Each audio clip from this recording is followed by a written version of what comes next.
Rian, seorang sales mobil muda di Surabaya, memulai harinya dengan semangat.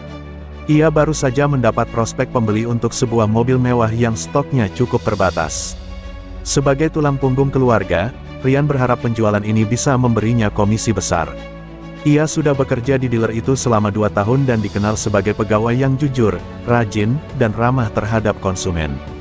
Tak ada firasat buruk sedikit pun pagi itu. Dengan rapi ia mengenakan seragam kerja, menyiapkan brosur, dan menyalakan mesin mobil yang akan dia perlihatkan kepada calon pembeli. Di lokasi pertemuan, seorang pria berpakaian rapi bernama Pak Fadli menyambutnya. Fadli memperkenalkan diri sebagai pengusaha properti yang sedang mencari mobil untuk operasional bisnis. Ia terlihat percaya diri dan banyak bicara, seolah benar-benar orang berpengaruh. Rian pun merasa yakin bahwa ini pelanggan serius. Setelah berdiskusi sebentar, Fadli meminta Rian untuk mengantar mobil ke lokasi rumahnya agar bisa test drive. Rian tak ragu sedikit pun, sebab prosedur seperti itu sudah biasa dilakukan. Rian mengikuti Fadli dengan mobil test drive menuju kawasan pinggiran Surabaya. Sepanjang perjalanan, suasana terasa normal. Fadli banyak bertanya soal fitur mobil, harga, dan promo. Namun, saat mereka mulai masuk ke wilayah pergudangan tua yang sepi dan kumuh, Rian mulai merasa ragu. Lokasinya terlalu jauh dari permukiman, dan suasananya sangat berbeda dengan kesan pengusaha sukses yang ditampilkan oleh Fadli. Tapi Rian tetap mencoba berpikir positif, mungkin ini rumah atau garasi pribadi sang pengusaha. Sesampainya di depan gudang, Fadli memintanya turun untuk melihat bagian belakang mobil bersama-sama. Begitu Rian membuka pintu, dari dalam gudang tiba-tiba muncul 4 orang bertubuh besar. Mereka langsung menarik Rian ke dalam tanpa sempat ia melawan. Rian panik, namun kekuatannya kalah jauh. Ia dibanting ke lantai, ditendang, dan dipukul. Fadli berdiri di samping dan hanya tertawa. Di balik senyum ramahnya pagi tadi, ternyata tersembunyi niat jahat yang mengerikan. Di dalam gudang, Rian diikat dan dipukuli oleh para preman tersebut. Mereka terus menginterogasinya soal data konsumen, alamat dealer, dan siapa saja yang membeli mobil mewah. Rian bingung, ia tidak mengerti apa maksud mereka. Salah satu preman memegang ponselnya dan memeriksa isinya, tapi semua data terenkripsi dan tak bisa dibuka. Kemarahan mereka pun meningkat. Rian mulai sadar bahwa ini bukan sekadar perampokan, tapi ada sesuatu yang jauh lebih besar terjadi. Beberapa preman menyebutkan nama seseorang dari kepolisian yang mereka panggil bos.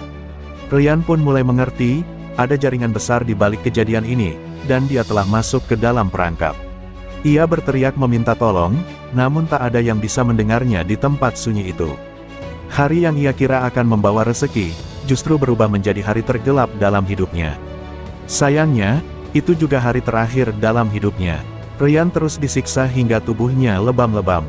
Salah satu dari para preman membuka jaketnya dan terlihat mengenakan kaos bertuliskan, reskrim. Rian terkejut, apakah ini polisi sungguhan? Apakah ia ditangkap? Tapi tak ada proses hukum, tak ada peringatan, tak ada surat resmi. Yang ada hanya kekerasan, intimidasi, dan makian. Fadli memperlihatkan senjata api di balik bajunya, lalu berkata bahwa semua ini adalah urusan bisnis dan bukan urusan negara. Para preman tersebut ternyata bekerja untuk seorang polisi aktif berpangkat perwira menengah. Mobil-mobil yang mereka curi dijual ke luar kota, atau bahkan diselundupkan ke luar negeri melalui pelabuhan ilegal. Rian dianggap sebagai ancaman karena terlalu rajin dan punya data penting. Mereka khawatir Rian bisa melacak transaksi gelap yang dilakukan sindikat. Maka, keputusan sudah dibuat, Rian harus disingkirkan. Tidak ada belas kasihan bagi korban tak bersalah ini. Rian mencoba melawan, namun tubuhnya terlalu lemah dan tak berdaya. Ia berusaha menyadarkan para preman bahwa dirinya hanya pegawai biasa yang tak tahu apa-apa soal sindikat. Namun, kata-katanya tak digubris. Ponselnya dipecahkan, dompetnya dibakar, dan identitasnya dilucuti. Ia benar-benar diperlakukan seperti binatang. Matanya membengkak, mulutnya berdarah, dan lututnya patah karena tendangan brutal. Malam semakin larut, namun tak ada tanda-tanda penyelamatan. Para preman sempat pergi keluar, lalu kembali membawa kantong plastik hitam dan tali tambang. Disitulah Rian tahu, harapannya sudah habis. Ia bersujud, berdoa, menangis memanggil nama ibunya. Tapi di tempat itu, tak ada Tuhan yang mendengar. Yang ada hanya kesunyian dan bau kematian yang semakin nyata. Pagi harinya, warga sekitar kawasan pergudangan menemukan sebuah jasad pria muda tergeletak di semak-semak belakang gudang. Wajahnya lebam parah, tubuhnya penuh luka, dan tidak ditemukan kartu identitas apapun. Polisi dari polsek terdekat datang, namun penanganannya sangat cepat dan tertutup. Anehnya, jenazah langsung dibawa tanpa investigasi mendalam. Beberapa warga curiga, tapi tidak ada yang berani bicara karena wilayah itu dikenal sebagai daerah kekuasaan preman. Jenazah Rian dibawa ke rumah sakit, namun diberi label, mayat tidak dikenal. Pihak rumah sakit mencatat penyebab kematian sebagai kecelakaan, padahal luka-lukanya jelas bekas penganiayaan. Tidak ada laporan media, tidak ada pencarian keluarga. Semua terlihat seperti sengaja ditutup-tutupi. Padahal, di sisi lain, keluarga Rian mulai panik karena anak mereka tidak pulang-pulang sejak hari sebelumnya. Ibu Rian, Bu Kartini, merasa ada yang tidak beres. Ia mencoba menelepon anaknya berkali-kali, tapi nomor Rian sudah tidak aktif.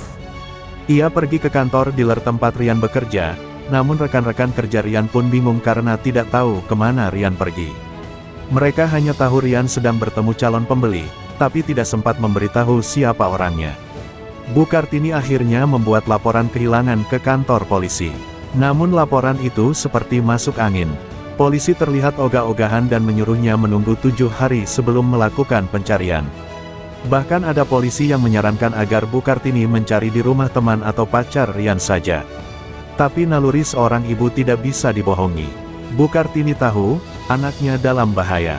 Maka ia mulai mencari bantuan ke LSM dan wartawan lokal untuk menyebarkan kabar hilangnya Rian.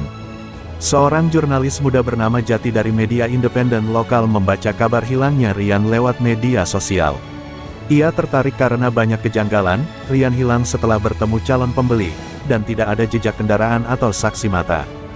Jati lalu menemui Bu Kartini dan mendengar langsung kisahnya. Ia merasa ini bukan kasus biasa. Terlalu rapi, terlalu bersih, dan terlalu sepi dari pemberitaan. Jati mulai menelusuri jejak Rian.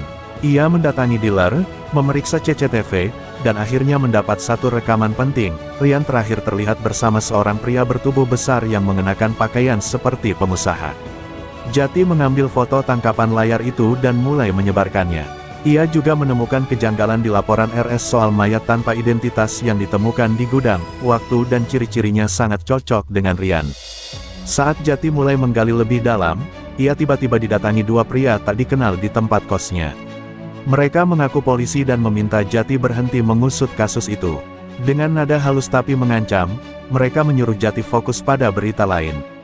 Mereka juga memperingatkan soal bahaya menyebarkan kabar tidak berdasar. Jati sadar, ini bukan ancaman biasa, tapi semangatnya justru semakin membara. Ia menghubungi kenalannya yang bekerja di kepolisian pusat.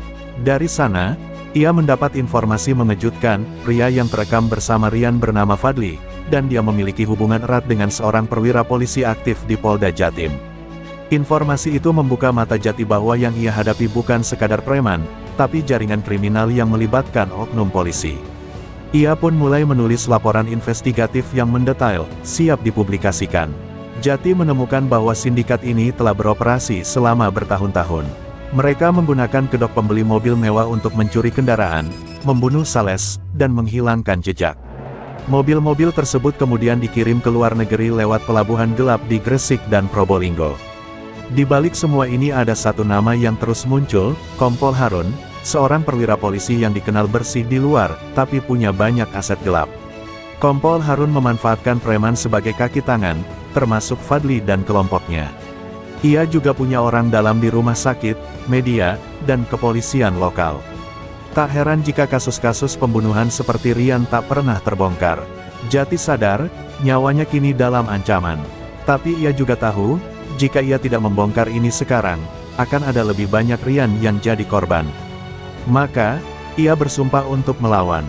Jati mendapatkan rekaman CCTV dari pelabuhan kecil di Gresik yang menunjukkan mobil milik Rian dinaikkan ke kapal kargo.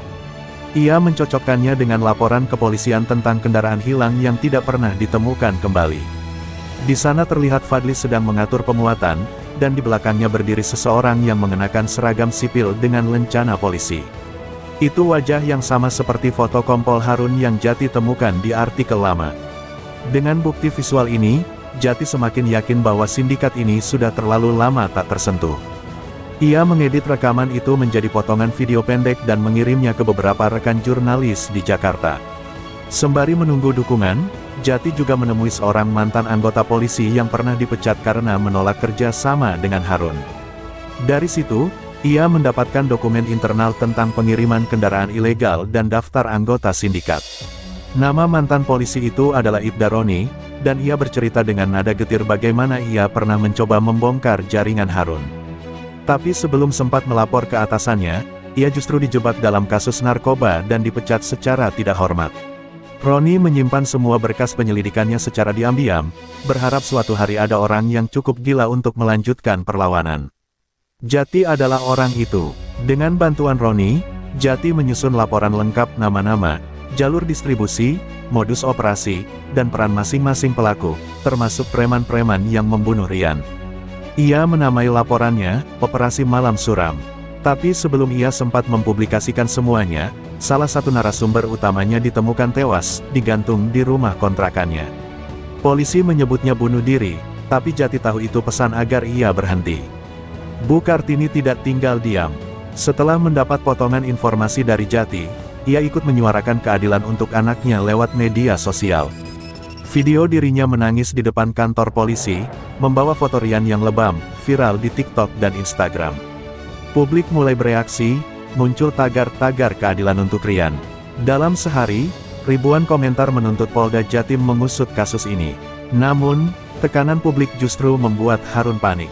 Ia mulai memerintahkan anak buahnya untuk memburu Jati dan membungkam semua saksi yang terlibat. Di sisi lain, Bu Kartini diintimidasi oleh orang tak dikenal yang melempari rumahnya dengan batu dan meninggalkan pesan mengerikan. Tapi ia tidak mundur. Baginya, Rian harus mendapat keadilan, walaupun nyawanya sendiri jadi taruhan. Fadli dan kelompoknya merasa terganggu dengan viralnya kasus ini. Mereka merasa posisi mereka sudah tidak aman. Maka, mereka memutuskan melakukan tindakan brutal. Salah satu rekan Jati yang bekerja sebagai teknisi CCTV dibunuh saat pulang malam.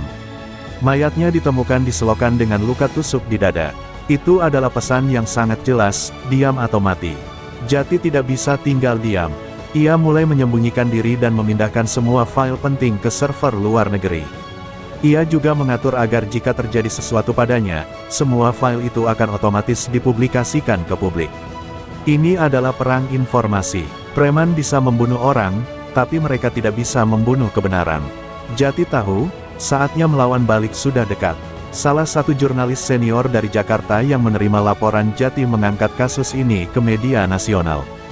Dalam waktu 24 jam, stasiun televisi mulai menyoroti pembunuhan sales mobil di Surabaya, dugaan konspirasi, dan keterlibatan oknum polisi. Nama Kompol Harun mulai mencuat ke publik, meski masih dengan inisial. Desakan masyarakat semakin kuat, Komnas HAM pun ikut turun tangan. Presiden, yang sedang berada di luar negeri, mendengar kabar ini dan langsung memerintahkan Kapolri untuk mengusut tuntas. Mabes Polri turun ke Surabaya secara diam-diam untuk melakukan audit internal. Kompol Harun mulai gelisah. Ia sadar jaringannya bisa terungkap kapan saja. Dan di tengah kekacauan itu, Jati bersiap menyiarkan video rahasia paling mematikan yang ia simpan selama ini. Malam itu, Jati akhirnya merilis video berdurasi 7 menit yang berisi rekaman pengakuan seorang preman bernama Eko. Dalam video itu, Eko mengaku diperintah langsung oleh Fadli dan mengetahui bahwa perintah awal berasal dari Kompol Harun. Ia menyebutkan bahwa Rian dibawa ke gudang, dipukuli hingga mati, dan mobilnya dijual lewat jalur gelap ke luar negeri. Wajah Eko jelas terekam, dan kesaksiannya mengguncang publik. Video tersebut langsung menyebar luas di media sosial dan diberitakan oleh media nasional. Reaksi publik meledak. Aksi demonstrasi mulai terjadi di depan kantor Polda Jawa Timur dan Mabes Polri. Nama Kompol Harun disebut-sebut secara terang-terangan sebagai dalang pembunuhan. Tekanan masyarakat membuat Kapolri tak punya pilihan selain memerintahkan penangkapan dan pemeriksaan terhadap Harun dan semua bawahannya yang terlibat. Kompol Harun menyadari bahwa jaringannya sudah terbongkar dan ia bisa ditangkap kapan saja. Dengan bantuan beberapa preman bayaran, ia mencoba melarikan diri ke luar negeri lewat pelabuhan rakyat. Namun, Informasi pergerakannya bocor ke Mabes Polri. Tim khusus diterjunkan malam itu juga untuk menangkapnya sebelum ia berhasil kabur. Kejar-kejaran pun terjadi di sekitar kawasan pesisir Gresik. Dalam pelariannya, Harun menembak seorang anggota polisi yang mengejarnya. Tapi akhirnya ia berhasil dilumpuhkan oleh tembakan di kaki. Ia ditangkap hidup-hidup dan langsung dibawa ke Jakarta untuk diperiksa oleh Divisi Propam. Di saat yang sama, Fadli dan beberapa preman yang terekam dalam video Eko juga diringkus dari tempat persembunyiannya. Operasi besar ini diberi nama Operasi Malam Suram oleh Mabes Polri, sesuai laporan yang disusun Jati. Sidang Kompol Harun dan kroninya digelar secara terbuka dan disiarkan media nasional. Dalam persidangan, terungkap detail gelap sindikat yang sudah berjalan lebih dari 5 tahun. Puluhan nama polisi dan pengusaha terlibat dalam jaringan pencucian uang dan perdagangan kendaraan ilegal. Rian ternyata bukan korban pertama, ada 9 korban lain yang nasibnya tak jauh berbeda, tapi kasusnya dulu dikubur. Publik semakin marah, dan permintaan reformasi besar-besaran di tubuh Polri menggema. Bu Kartini hadir di sidang, duduk di barisan depan dengan air mata yang tak berhenti mengalir. Ia bukan lagi sekadar ibu korban, tapi simbol perjuangan rakyat kecil melawan kezaliman aparat. Harun dan Fadli dijatuhi hukuman penjara seumur hidup. Sementara beberapa polisi lain diberhentikan tidak hormat dan diproses pidana. Bu Kartini diundang ke Istana Negara dan diberi penghargaan sebagai warga sipil yang berani memperjuangkan keadilan. Dalam pidatonya, Presiden menyatakan bahwa kejadian seperti ini tidak boleh terulang lagi. Ia berjanji akan mereformasi Polri dan menindak tegas semua bentuk kolusi antara aparat dan kriminal. Bu Kartini berdiri dengan kepala tegak, membawa foto Rian di dadanya. Di Surabaya, sebuah taman kecil dibangun dan dinamai Taman Rian, sebagai simbol perlawanan terhadap kejahatan berseragam. Nama Rian menjadi lambang perjuangan, dan cerita hidupnya diajarkan di beberapa sekolah sebagai pelajaran moral tentang keberanian dan kejujuran.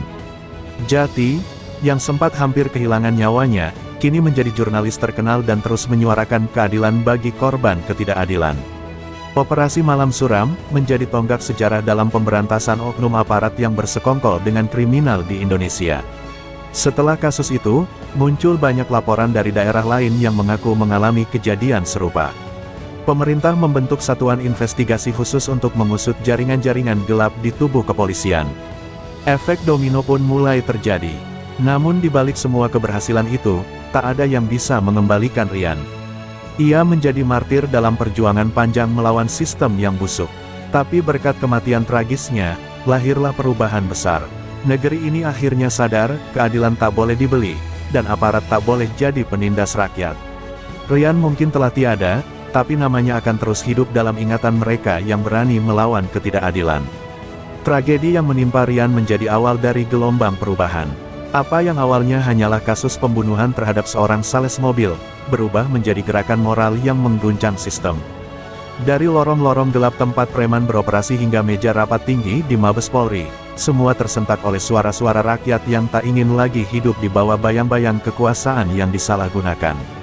Bu Kartini, dengan langkah sederhana dan tekad yang kokoh, membuktikan bahwa seorang ibu biasa bisa mengguncang tatanan yang selama ini dianggap tak tersentuh. Dan Jati, sang jurnalis muda, menunjukkan bahwa pena masih lebih tajam dari peluru, jika digunakan dengan keberanian dan hati nurani. Keadilan memang lambat, tapi ketika ia datang, ia membawa cahaya yang mampu menembus pekatnya malam. Dan dari malam yang suram itulah, lahir fajar baru untuk negeri ini.